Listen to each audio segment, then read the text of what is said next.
everyone. Welcome back to Tennis Picks and Bets here on the Mayo Media Network. I'm your host, Jon Reid. You can find me on Twitter at JaredTweetsTennis or at TidbitsTennis, another Twitter account where we do a lot of Twitch live streaming, breaking down matches, looking for bets, and providing alternative commentary to some tennis on your screen. Day 4 of the U.S. Open. We'll wrap up the second round on Thursday. In fact, you could see a lot of action, as many of today's matches very well could be carried over. A lot of rain expected today in New York. They started about an hour late, and now after about an hour and a half of play and a set in most matches being completed, the rain returned. So 2 of our matches from day 3, 2 of our picks delayed.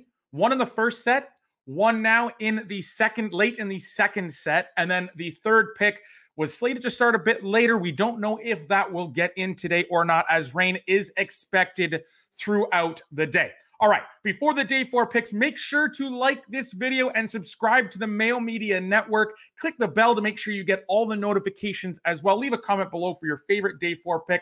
And if you listen in audio form, Daily Fantasy Sports Picks and Bets, The Mix has you covered. Rate, review, subscribe at your favorite podcast app. We will begin on the women's side. No women's picks for day 3. A lot of mismatched pricing, not a lot of value to be had. Day 4 has a bit more to work with. The first one I want to talk about, Ludmila Samsonova -3 games against Greet Minnen, priced in at -115.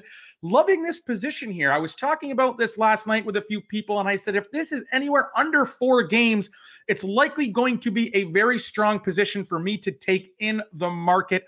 Ludmila Samsonova, an absolutely massive game. Greet Minnen, a decent serve. She can rip her forehand from time to time. She did well with it in the first round. But I call her more of the ITF gatekeeper, someone who's more a minor league, high-end minor league player, not quite someone who really succeeds at the top tour level, whereas Ludmila Samsonova has just about broken into the top 50, very close to doing so. And on these hard courts or quicker surfaces, we saw her success on grass, winning a WTA 500 title against some great opposition in Berlin, Germany. And so, you know, she has a huge game. In the first round, she destroyed Katie Bolter, who in her own right is comfortable on hard courts and a quality player. I would say better than even Greet Minnen. That was a rather routine straight sets win, although Katie had struggled through qualifying with potential illness. Greet Minnen, on the other hand, needed 3 sets to beat Nadia Podoroska.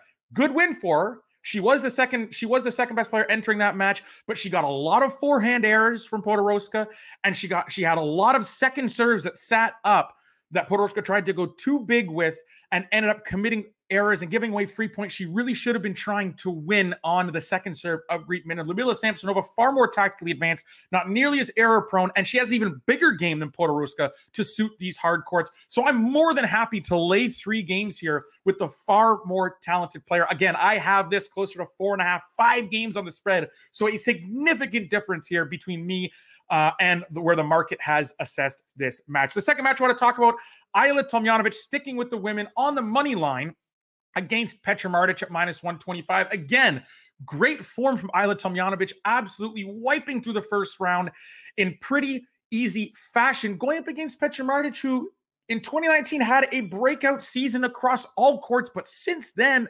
has been rather poor, really regressed to the field. We're going to see her ranking tumble a bit once these points freezes continue to come off, as the COVID pandemic has really rattled that point system for rankings-wise. So even though Petra Martic has a decent ranking, the form has not been there to match, simply not having a good season. She's got a decent serve, and she can slice her backhand well, but Tomljanovic is going to be able to out-hit her on the forehand wing. She's got just as big, if not bigger, of a serve. Good form coming in, comfortable on hard courts, and she's looked a lot better eye test-wise this year than I've seen her look, especially in the last few years. So I am more than happy to back this at -125. I have it closer to -140, -150. Again, some decent value in this number. I think the probabilities within the market are off at the moment. The final match I want to talk about, we're going to jump over to the men's singles draw. We're going to back Aslan Karatsev -4.5 games against Jordan Thompson, the Aussie, at -115. Look, this is something where Karatsev, after a blazing start to the year, and in fact, he carried it over from the end of last year as well, it must be said, an incredible story to burst out of nowhere in his mid-20s to, you know, the upper echelons of the game. He's a top 20, top 25, top 30 kind of player now.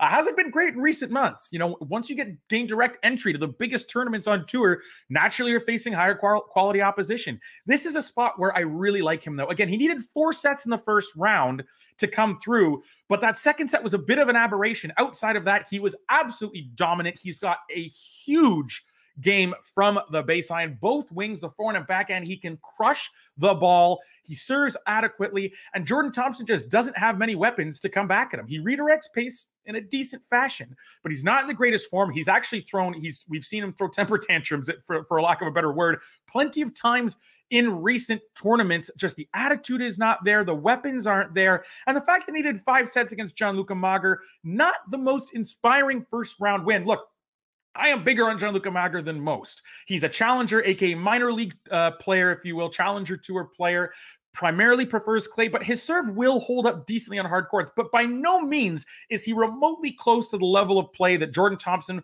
will be getting from Aslan Karatsev. Unless Karatsev is committing a ton of unforced errors, this one is one that should be lined again. 6.5, 7 games, and a rather straightforward win for the Russian. So we'll see how the day 3 bets pan out. They could be all pushed to tomorrow or Thursday, and we'll see if we end up having 5 or 6 picks that are going to culminate on the same day on day 4. So we'll be back again tomorrow. We will be looking at the 3rd round on day 5, aka Friday. We'll see what picks we have available and what value presents itself for those rounds.